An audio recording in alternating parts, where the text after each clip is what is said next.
You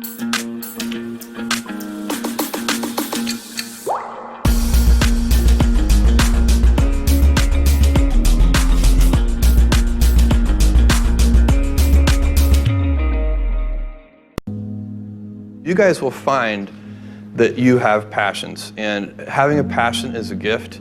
I think we all have passions, and you don't get to choose them. They pick you, but you have to be alert to them. You have to be looking for them.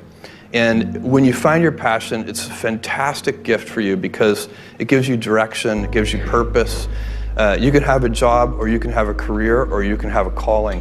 And the best thing is to have a calling. And if you find your passion, you'll have that, and all your work won't feel like work to you. Many kids and many grown-ups do figure out over time what their passions are. And sometimes we let I don't think it's that hard. I think what happens though sometimes is that we let our intellectual selves overrule those passions. And so that's what needs to be guarded against. My job, one of my jobs as the leader of Amazon, is to encourage people to be bold. And people love to focus on things that aren't yet working. And that's good, it's human nature. That kind of divine discontent can be very helpful. But it's incredibly hard to get people to take bold bets. And you need to encourage that. And if you're gonna take bold bets, they're gonna be experiments. And if they're experiments, you don't know ahead of time whether they're gonna work. Experiments are by their very nature prone to failure, but big successes, a few big successes compensate for dozens and dozens of things that didn't work. So, bold bets, AWS, Kindle, Amazon Prime, our third-party seller business, all of those things are examples of bold bets that did work, and they pay for a lot of experiments. I've made billions of dollars of failures at Amazon.com, literally billions of dollars of failures. And you might remember Pets.com or Cosmo, or give myself a root canal with no anesthesia very easily. None of those things are fun, but they don't matter. What really matters is companies that don't continue to experiment, companies that don't embrace failure. They eventually get in a desperate position where the only thing they can do is make a kind of Hail Mary bet at the very end of their corporate existence. Whereas companies that are, making bets all along, even, big bets, but not bet the company bets. I don't believe in bet the company bets. That's when you're desperate. That's the last thing you can do. It's not, you could be out of work and have terrible work-life balance. Even though you've got all the time in the world, right. You could just feel like, oh my God, I'm miserable, and you would be draining energy. And so you have to find that harmony. It's a much better word. And I think for most people, it's about meaning. People want to know that they're doing something interesting and useful. And for us, because of the challenges that we have chosen for ourselves, we get to work in the future, and it's super fun to work in the future for the right kind of person. You need to be nimble and robust. So you need to be able to take a punch, and you also need to be quick and innovative and doing new things at a high speed. That's the best defense against the future. And you have to always be leaning into the future. If you're leaning away from the future is going to win every time. Never, ever, ever lean away from the future. We all have adversity in our lives. I doubt if you really, if you know somebody, any friend or anybody that you talk to, there's no lack of adversity. And by the way, that's good, because it's what teaches us how to get back up. You fall down, you get back up. It always happens. And you get certain gifts in life, and you want to take advantage of those. But I guess my advice on adversity and success would be to be proud not of your gifts, but of your hard work and your choices. So, you may be, the kinds of gifts you get in life, you might be really good at math. It might be really easy for you. That's a kind of gift. But practicing that math and taking it to the next step that could be very challenging and hard, and take a lot of sweat. That's a choice. You can't really be proud of your gifts because they were given to you. You can be grateful for them and thankful for them. But your choices, you choose to work hard.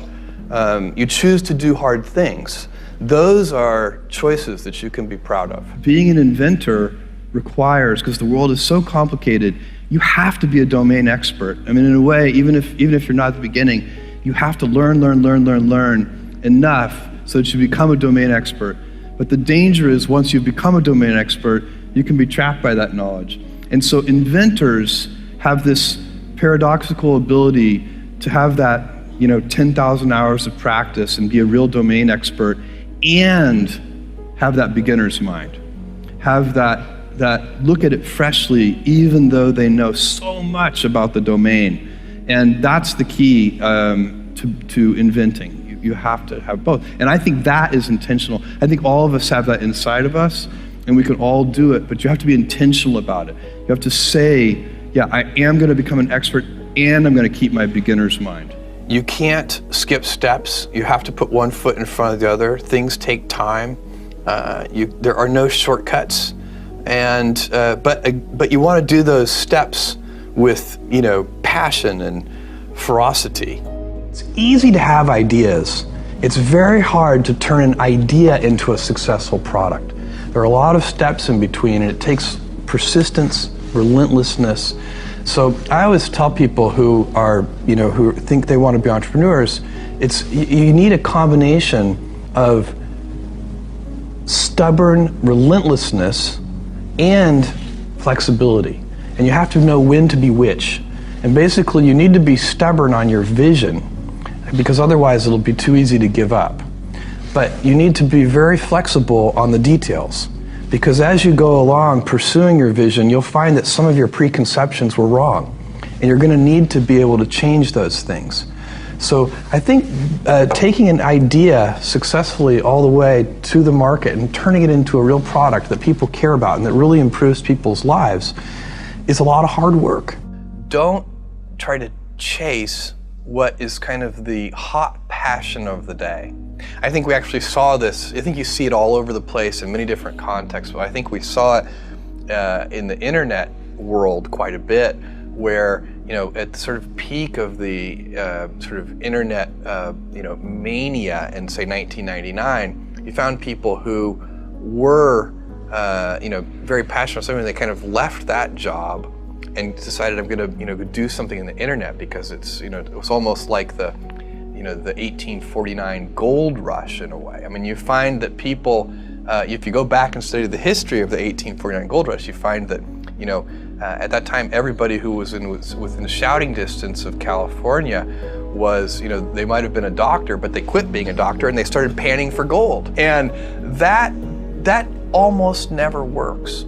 And even if it does work, according to some metric, financial success or whatever it might be, I suspect it leaves you ultimately unsatisfied.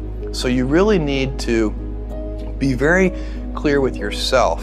And I think one of the best ways to do that is this notion of projecting yourself forward to age 80, looking back on your life and trying to make sure you've minimized the number of regrets you have. That works for career decisions. It works for family decisions. Do you want? I have a 14-month-old son, and it's very easy for me to, if I think about myself when I'm 80, I know I want to watch that little guy grow up. And so I don't want to be 80 and think, shoot, I missed that whole thing, and I don't have the kind of relationship with my son that I wished I had, and so on and so on. So if you think about that, so I guess another thing that I would recommend to people is that they always take a long-term point of view. And I think this is something about which there's a lot of controversy. There's a lot of people, and I'm just not one of them, believe that you should live for the now. I think what you do is you think about the great expanse of time ahead of you and try to make sure that you're planning for that in a way that's going to leave you ultimately satisfied. So this is just this is the way it works for me. And I mean, everybody needs to find that for themselves. So I think there are a lot of paths to satisfaction. and you need to find one that works for you.